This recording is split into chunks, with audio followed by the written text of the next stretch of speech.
জান্নাত একটা আছে, জাহান্নাম একটা আছে, কিন্তু এর মাঝখানেও একটা আছে।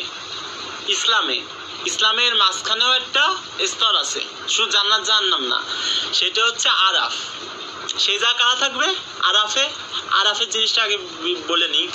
আরাফে থাকবে কিন্তু কারা বলেন দিন? এই মাঝখানে যারা, তারা থাকবে ইরা, যে জাগে যারা বলবে, কোরআন শরীফে এটা আছে, সূরা আরাফেই আছে, সূরা আরাফে আছে যে কিছু লোক থাকবে যারা জান্নাতে যারা যাবে তারা বলবে আল্লাহ তোমাকে সেভ করেছে, যারা জাহান্নামে যাবে তাকে কি বলবে? যে আল্লাহ তোমাকে লাঞ্ছিত করেছে, এক কথায়। এখন মাঝখানে কারা থাকবে? আরাফ কারা? আরাফ হচ্ছে এরকম লোকজন যারা হচ্ছে মানে পাপ পুণ্য একই, মানে এটা হচ্ছে শরীয়তের ভাষায় যে পাপ পুণ্য একই, মানে সেমই, পাপও যা পুণ্যও তাই। এখন এই যা কারা থাকবে আরাফে? পাপ পুণ্য কি করে একই হয়?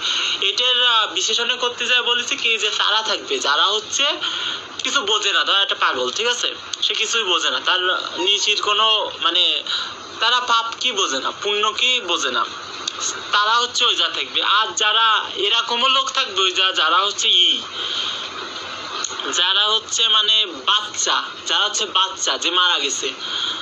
এখন বলা হয়েছে আরাফের সর্দার থাকবে কিনা? আরাফের সর্দার, এটা কিন্তু জান্নাত না জাহান্নামও না, মাঝখানে যে পদ্মাটা সেটা।